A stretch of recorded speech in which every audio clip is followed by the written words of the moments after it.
കാന്താരി മുളകും ചിക്കനും വെച്ചിട്ട് ഒരു സ്പെഷ്യൽ റെസിപ്പി ആയിട്ടാണ് ഇന്ന് ഞാൻ എത്തിയിട്ടുള്ളത്. അപ്പോൾ നമുക്ക് പെട്ടെന്ന് തന്നെ റെസിപ്പി കണ്ടു നോക്കാം. അപ്പോൾ അതിന് വേണ്ടിയിട്ട് ഇവിടെ ചിക്കൻ എടുത്ത് വെച്ചിട്ടുണ്ട്. വലിയ കഷ്ണങ്ങളായിട്ടാണ് ചിക്കൻ എടുത്തിട്ടുള്ളത്. അതിനുശേഷം ചപ്പാത്തിക്കോലോ എന്തെങ്കിലും വെച്ചിട്ട് നല്ല പോലെ ഒന്ന് ഫ്ലാറ്റാക്കി കൊടുക്കുക. ഒരുപാട് ബലത്തിൽ നമ്മൾ അടിക്കരുത്. ചെറുതായിട്ട് അതിൻ്റെ എല്ലൊക്കെ ഒന്ന് നുറുങ്ങി ഒന്ന് ഫ്ലാറ്റായിട്ട് കിട്ടുന്ന രീതിക്ക് ഒന്ന് അടിച്ചിട്ടെടുക്കുക. ഇതുപോലെ ആഴത്തിൽ വരകൾ ഇട്ട് കൊടുത്തിട്ടുണ്ട്. എങ്കിൽ മാത്രമേ മസാലകളൊക്കെ നന്നായിട്ട് ചിക്കനിൽ പിടിച്ച് വരികയുള്ളൂ. ചിക്കൻ നിങ്ങൾക്ക് വേണമെങ്കിൽ സ്കിന്നോട് കൂടെ വേണമെങ്കിലും എടുക്കാം കേട്ടോ. ഞാനിപ്പോൾ സ്കിൻ ഒഴിവാക്കിയിട്ടാണ് എടുത്തിട്ടുള്ളത്. ഇനി നമുക്ക് ചിക്കൻ നന്നായിട്ട് കഴുകിയെടുത്തതിന് ശേഷം മുഴുവൻ വെള്ളവും കളഞ്ഞെടുക്കാനായിട്ട് സ്ട്രെയിനറിലേക്ക് മാറ്റിയിട്ടുണ്ട്. ഒരു ബൗൾ എടുത്ത് വെച്ചിട്ടുണ്ട്. അതിലേക്ക് ഒരു വലിയ ലെമൺ നീരെടുത്തിട്ടുള്ളതാണ്, അത് ചേർത്ത് കൊടുത്തിട്ടുണ്ട്. ഇനി ഇതിലേക്ക് 2.5 ടേബിൾ സ്പൂൺ അളവിൽ നല്ല കട്ടിയുള്ള തൈര് ചേർത്ത് കൊടുക്കുക. തൈര് കുറച്ച് സമയം അരിപ്പയിലൂടെ അരിച്ചെടുക്കുകയാണെങ്കിൽ അതിൻ്റെ വെള്ളം മുഴുവൻ പോയി കിട്ടും. ഇനി ചിക്കനിലേക്ക് ആവശ്യമായിട്ടുള്ള ഉപ്പ് ചേർത്ത് കൊടുത്തിട്ടുണ്ട്. നന്നായിട്ട് മിക്സ് ആക്കിയിട്ടെടുക്കുക. ഇനി നമുക്ക് ചിക്കൻ കഷ്ണങ്ങൾ ഇതിലേക്ക് ചേർത്ത് കൊടുക്കുക. ചിക്കനുള്ള വെള്ളമൊക്കെ നന്നായിട്ട് കളഞ്ഞെടുത്തതിന് ശേഷമാണ് ഇങ്ങനെ ചേർത്ത് കൊടുക്കേണ്ടത്. നന്നായിട്ട് മിക്സ് ചെയ്യുക. ഈ ചിക്കൻ കഷ്ണങ്ങളിലെ ഈ വരകളിലൊക്കെ നന്നായിട്ട് മസാല തേച്ച് കൊടുത്തിട്ടുണ്ട്. ഇനി നമുക്കിതിവിടെ റെസ്റ്റ് ചെയ്യാനായിട്ട് മാറ്റി വെക്കാം. ഒരു പാൻ ചൂടാക്കാനായിട്ട് വെച്ചിട്ടുണ്ട്. അതിലേക്ക് 1 ടേബിൾ സ്പൂൺ അളവിൽ മുഴുവനായിട്ടുള്ള മല്ലി ചേർത്ത് കൊടുത്തിട്ടുണ്ട്. 1/2 ടീസ്പൂൺ അളവിൽ ചെറിയ ജീരകം ചേർത്ത് കൊടുത്തിട്ടുണ്ട്. 1/2 ടീസ്പൂൺ അളവിൽ വലിയ ജീരകം കൂടെ ചേർത്തിട്ടുണ്ട്. 1 ടീസ്പൂൺ അളവിൽ കുരുമുളക് കൂടെ ചേർത്തിട്ടുണ്ട്. 2 കഷ്ണം പട്ട, 2 ഏലക്ക, 2 ഗ്രാമ്പൂ എന്നിവ എടുത്തിട്ടുണ്ട്. അതുകൂടെ ചേർത്ത് കൊടുക്കുക. ഇനി നമുക്കിതിലേക്ക് വേണ്ടത് ഒരു 6ഓളം കാന്താരി മുളകാണ്. ഇപ്പോൾ ഇതിലേക്കൊരു 6 കാന്താരി ചേർത്ത് കൊടുത്താൽ മതി. ലാസ്റ്റ് നമ്മളൊരു ഇത്തിരി കാന്താരി കൂടെ ചേർക്കുന്നുണ്ട്. ഇനി നമുക്കിത് നല്ലതുപോലെ ഒന്ന് ഇളക്കി കൊടുക്കുക. ഇതിൻ്റെ കളറ് ഒരുപാടൊന്നും മാറിപ്പോവരുത്. തീ വളരെ കുറച്ച് വെച്ചിട്ട് ചെറുതായിട്ടൊന്ന് ചൂടാക്കിയെടുത്താൽ മതിയാവും. നമുക്ക് മിക്സിയിൽ നല്ലതുപോലെ ഇത് പൊടിഞ്ഞ് കിട്ടുന്ന ആ ഒരു പരുവത്തിലൊന്ന് ഇത് ചൂടാക്കിയെടുത്താൽ മതിയാവും. ഇപ്പോൾ ഇത് നന്നായിട്ട് ചൂടായിട്ട് കിട്ടിയിട്ടുണ്ട്. ഇനി നമുക്കൊരു മിക്സിയുടെ ജാറിലേക്ക് മാറ്റിയിട്ട് നന്നായിട്ട് ഫൈനായിട്ട് തന്നെ പൊടിച്ചിട്ടെടുക്കുക. അപ്പോൾ നമ്മുടെ മിക്സ് ഇവിടെ നന്നായിട്ട് ഫൈൻ പൗഡറായിട്ട് പൊടിച്ച് കിട്ടിയിട്ടുണ്ട്. ഇനി നമ്മൾ നേരത്തെ മാരിനേറ്റ് ചെയ്ത് വെച്ചിട്ടുള്ള ചിക്കൻ തുറന്നിട്ടുണ്ട്. അതിലേക്ക് പൊടിച്ച് വെച്ചിട്ടുള്ള ഈ മസാല മിക്സ് ചേർത്ത് കൊടുക്കുകയാണ്.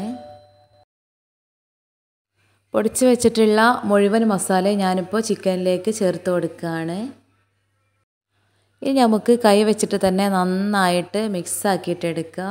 എല്ലാ ചിക്കൻ കഷ്ണങ്ങളിലും ഈ മസാല നന്നായിട്ട് പുരണ്ട് കിട്ടണം. നന്നായിട്ട് ബലം കൊടുത്തിട്ട് തന്നെ മിക്സ് ആക്കി എടുത്തിട്ടുണ്ട്. ഇനി നമുക്കിതിവിടെ അടച്ച് വെക്കാം. ഞാനിവിടെ ഒരു ചെറിയ തക്കാളി എടുത്തിട്ടുണ്ട്. 1/2 മുറി സവാള കൂടെ എടുത്തിട്ടുണ്ട്. ഇനി നമ്മൾ നേരത്തെ മസാല പൊടിച്ചിട്ടുള്ള അതേ ജാറിലേക്ക് 1/2 മുറി സവാള അരിഞ്ഞ് ചേർത്തിട്ടുണ്ട്. ഒരു പഴുത്തിട്ടുള്ള തക്കാളി കൂടെ കട്ട് ചെയ്തിട്ടിട്ടുണ്ട്. 12 അല്ലി വെളുത്തുള്ളിയും ഒരു ചെറിയ കഷ്ണം ഇഞ്ചി കൂടെ ചതച്ചെടുത്തിട്ടുള്ളത് കൂടെ ചേർത്തിട്ടുണ്ട്. ഇനി നമുക്കിതിലേക്ക് എരിവിനായിട്ട് ചേർത്ത് കൊടുക്കുന്നത് ഇതുപോലെ കാന്താരി മുളകാണ്. നമുക്ക് എത്രത്തോളം എരിവ് വേണോ അതിനനുസരിച്ചിട്ട് വേണം നമുക്ക് കാന്താരി ചേർത്ത് കൊടുക്കാനായിട്ട്.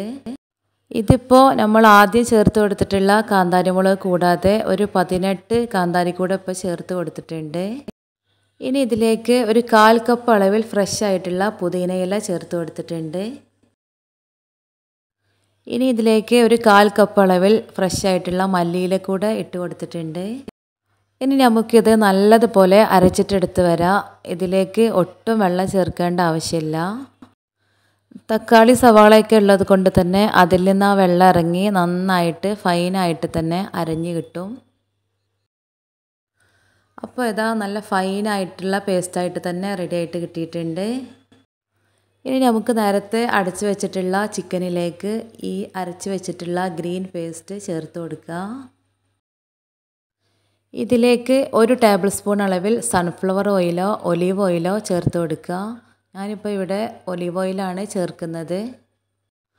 കുറച്ചുകൂടെ നല്ലൊരു ടേസ്റ്റ് കിട്ടുന്നത് ഒലീവ് ഓയിൽ ചേർക്കുമ്പോൾ തന്നെയാണ്. ഇനി ഈ മസാലകളും കൂടെ ചേർത്തിട്ട് നന്നായിട്ടൊന്ന് മിക്സാക്കി കൊടുക്കുക. ഇനി ഇതിലേക്ക് 1/4 ടേബിൾ സ്പൂൺ അളവിൽ മഞ്ഞൾപ്പൊടി ചേർത്ത് കൊടുത്തിട്ടുണ്ട്. 1/2 ടേബിൾ സ്പൂൺ അളവിൽ ഗരം മസാല പൗഡർ കൂടെ ചേർത്ത് കൊടുത്തിട്ടുണ്ട്. നന്നായിട്ട് ചിക്കൻ കഷ്ണങ്ങൾ മിക്സാക്കിയിട്ടെടുക്കുക. നമ്മളിതിലേക്ക് മുളക് പൊടിയൊന്നും ചേർത്ത് കൊടുക്കുന്നില്ല കേട്ടോ. നമ്മൾ എരിവിലേക്കായിട്ട് കാന്താരി മുളക് ചേർത്തിട്ടുണ്ടല്ലോ. ഈ സമയത്ത് ചിക്കനിൽ ആവശ്യത്തിന് ഉപ്പുണ്ടോ എന്ന് ചെക്ക് ചെയ്തിട്ട് നോക്കുക. ഞാനിതിവിടെ അടച്ച് വെച്ചിട്ട് ഒരു 5 മണിക്കൂർ മാരിനേഷനായിട്ട് മാറ്റി വെക്കുകയാണ്. 5 മണിക്കൂർ വെക്കുന്നത് കൊണ്ട് തന്നെ ഞാൻ ഫ്രിഡ്ജിലോട്ട് മാറ്റാണ്. ഇത് മാരിനേഷനായിട്ട് ചുരുങ്ങിയതൊരു 5 മണിക്കൂറെങ്കിലും വെക്കണം, എങ്കിലേ ഇത് ടേസ്റ്റ് ഉണ്ടാവുകയുള്ളൂ.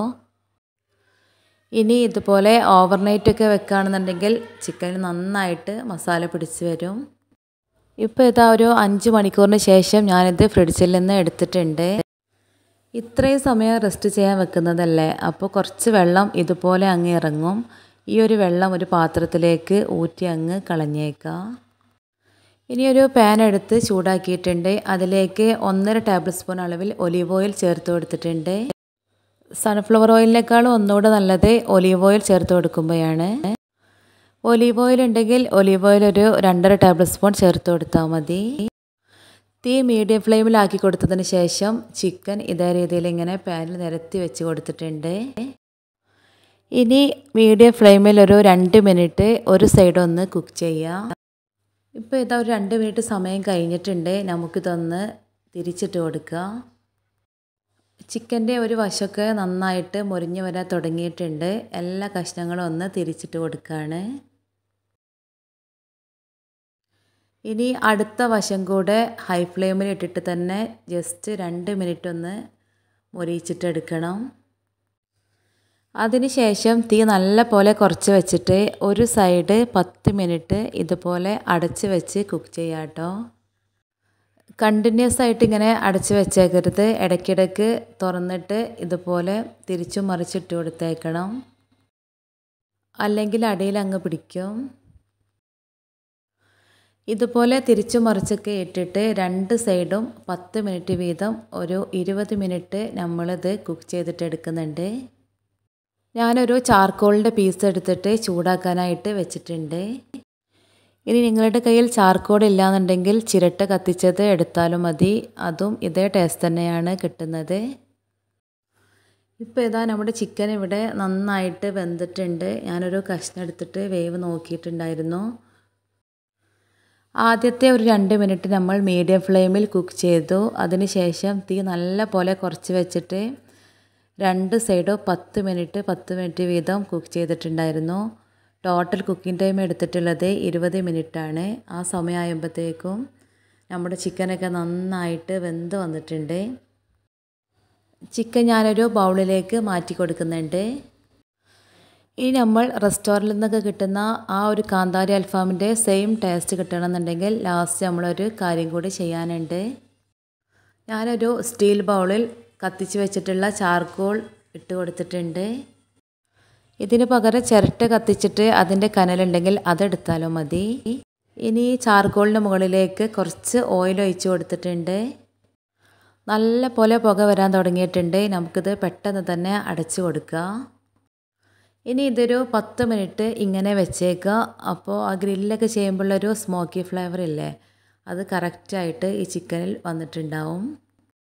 ലാസ്റ്റ് നമ്മൾ ഈ സ്മോക്കി ഫ്ലേവർ കൊടുക്കണേ, എങ്കിൽ മാത്രമേ നമുക്ക് ആ കറക്റ്റ് ഒരു ടേസ്റ്റ് കിട്ടത്തുള്ളൂ. ഒരു 10 മിനിറ്റ് സമയം കഴിഞ്ഞതിന് ശേഷം ഞാൻ ചാർക്കോൾ മാറ്റിയിട്ടുണ്ട്. അപ്പോൾ അടിപൊളി ടേസ്റ്റായിട്ടുള്ള റെസ്റ്റോറൻറ്റ് സ്റ്റൈലിലുള്ള കാന്താരി അൽഫാം ഇവിടെ റെഡി ആയിട്ടുണ്ട്. അത്യാവശ്യം നല്ല സ്പൈസി ആയിട്ടുള്ള ഒരു അൽഫാം തന്നെയാണ് കേട്ടോ ഇത്. കാന്താരി ചേർക്കുമ്പോൾ നമ്മുടെ ഒരു എരിവിനനുസരിച്ച് കൂട്ടിയോ കുറച്ചോ ചേർത്ത് കൊടുത്താൽ മതി. എഗ്ഗ്ലെസ് മയണൈസിൻ്റെ കൂടെയാണ് ഞാനിത് സെർവ് ചെയ്യുന്നത്. മയണൈസിൻ്റെ റെസിപ്പി ഞാൻ മുമ്പ് അപ്ലോഡ് ചെയ്തിട്ടുണ്ട്. നമുക്കിത് കുബൂസിൻ്റെ കൂടെയോ ചപ്പാത്തിയുടെയോ പൊറാട്ടയുടെയോ പത്തിരിയുടെയോ എല്ലാത്തിൻ്റെ കൂടെയും അടിപൊളി ടേസ്റ്റായിട്ടുള്ള ഒരു അൽഫാമാണ്. ചിക്കൻ കഴിക്കുന്നവരാണെങ്കിൽ ഒരു തവണയെങ്കിലും വീട്ടിൽ ഇതൊന്ന് ട്രൈ ചെയ്ത് നോക്കണേ. നിങ്ങൾക്ക് ഇഷ്ടപ്പെടുന്നുള്ള കാര്യം ഉറപ്പാണ്. അത്ര ടേസ്റ്റി ആയിട്ടുള്ള ഒരു റെസിപ്പിയാണ്. ഇന്നത്തെ റെസിപ്പി നിങ്ങൾക്ക് എല്ലാവർക്കും ഇഷ്ടമായിട്ടുണ്ടാവുമെന്ന് കരുതുന്നു. നിങ്ങളുടെ ഫീഡ്ബാക്ക് കമൻ്റായിട്ട് അറിയിക്കണേ. നിങ്ങൾക്ക് ഈ വീഡിയോ ഇഷ്ടമായാൽ ലൈക്ക് ചെയ്യുക, ഷെയർ ചെയ്യുക, സബ്സ്ക്രൈബ്